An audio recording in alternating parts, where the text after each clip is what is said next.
money. There are only two ways to make money, right? Doctor or engineer? Wrong. Our parents make us believe that it's difficult to make money unless you do what everybody else is doing. Well, send this video to your parents because I found 3 people that are making money, lots of money, in the most unique way possible in the world. And trust me, some of them will blow your mind away. In New York, there is a guy who makes thousands of dollars a month just by standing in line. I kid you not. He is a professional line sitter. If you have to wait in line to get it, we'll do it. That's our slogan. We wait for your wants. And for the first time ever, I want to show you how his business works. In New York, I introduce you to Robert. Hey Nas Daily, I'm Robert Samuel, and I wait in lines for a living. 8 years ago, Robert was unemployed and really needed some money. But one day, he saw something weird. He saw rich people waiting in line on the street outside of an Apple store, waiting to get the newest iPhone. So Robert saw an opportunity. He offered one guy to stand in line for him for $350, and the rich guy said yes. The first product we stood in line for was the iPhone 5 back in 2012. This was the easiest money Robert has ever made in his life. So the next day, he did the same thing. Once I waited in line for someone else's phone and made enough to buy my own phone, I figured it had potential to earn money. So he figured, why stop there? Why not make it a full-time job and start a real business out of sitting in line? If you have to wait in line to get it, we'll do it. That's our slogan. We wait for your wants. Turns out that for a lot of items that we like iPhones, Star Wars tickets, PS5, if you want to be one of the first to get them, you have to stand in line for tens of hours, if not days. Just take a look. That's crazy. People even bring their tents to camp and sleep on the street. People wait in line for their iPhone for so long because it's like fear of missing out, FOMO. They gotta have the latest and the greatest, and they wanna have bragging rights.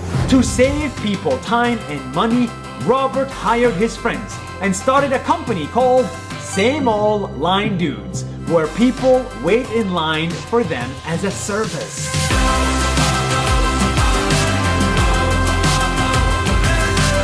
We advertise our business 3 ways mostly: by giving out business cards to people in lines with us, by using a banner on the sidewalk, and even once we leave, we do chalk advertisements so people can see that they don't have to wait next time they're in line. Getting a line sitter will cost you about $20 an hour. And of course, if it rains or snows, or if it's super far, you'll have to pay extra. The longest we waited in line actually was 4 days for Hamilton Broadway tickets. We even had people swapping out and switching shifts. To Robert's surprise, everybody wanted to use his service, and not just for iPhones. They also use it for shoes, cakes, restaurants, and even government applications. The best thing about this job is that everyone can wait in line, even grandmas. As long as you can stand, you can be hired. We have all kinds of people that work for our company, from stay-at-home moms to college students to seniors to veterans. It really runs the gamut. I am convinced there is no such thing as a bad business idea. You can build a business even from waiting in line.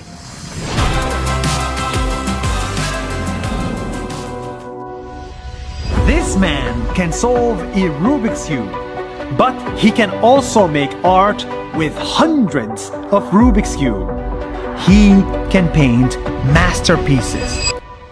We've all seen this stuff on the internet, but for the first time ever, I want to take you behind the scenes.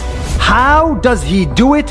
Why does he do it? And how much work and how many hours does it take to make this?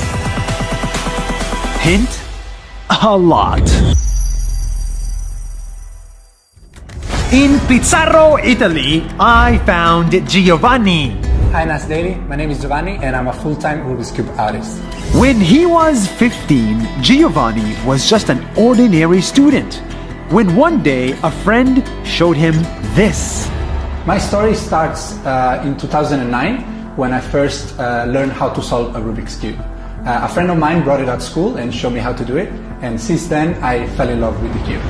So Giovanni fell in love with this puzzle and he decided to solve it really fast. Like really, really fast. I can solve a Rubik's Cube in under 10 seconds. 10 seconds, no way, show us. Go.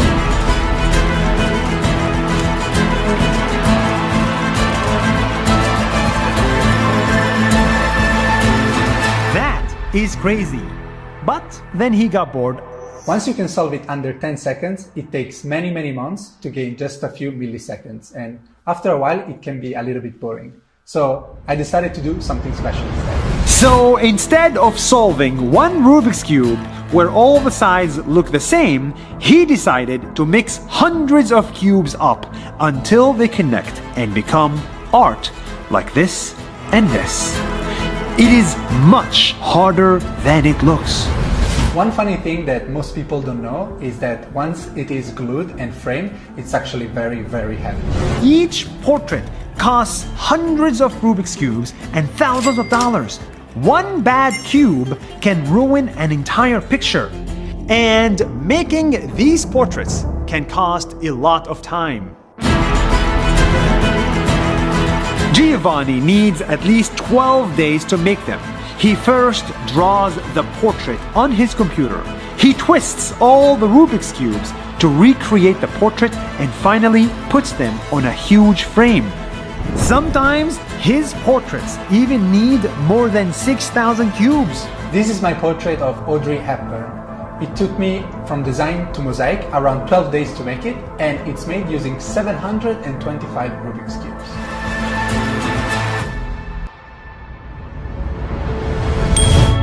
Soon enough, pictures of his work went on social media and instantly became a hit.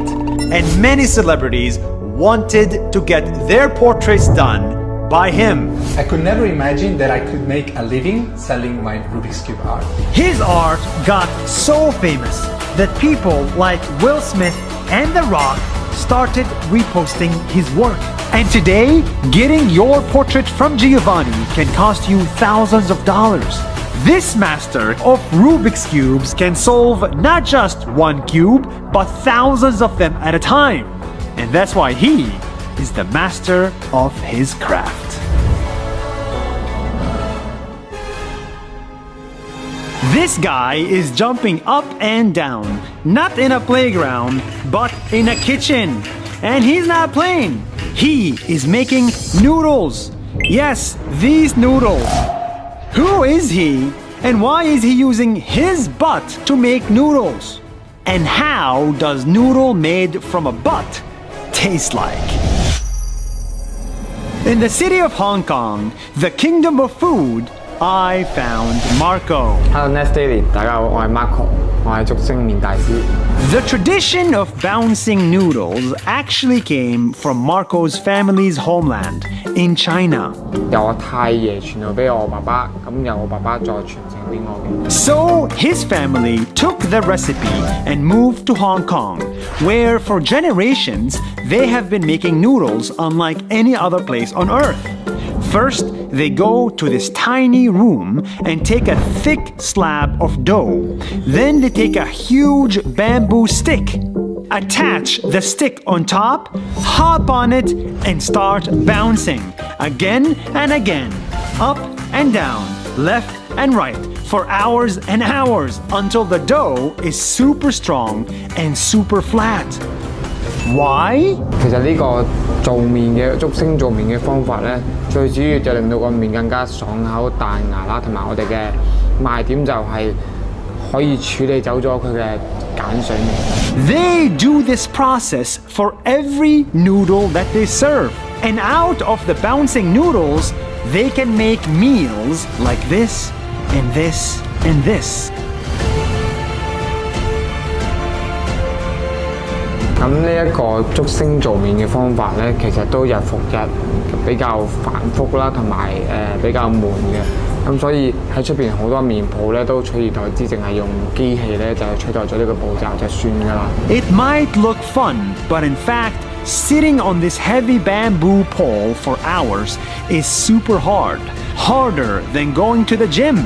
咁其實呢一個做麵嘅方法咧，每一次咧都令到我好攰嘅呢個竹升韌麵呢個步驟，大概好似跑完馬拉松咁樣啦。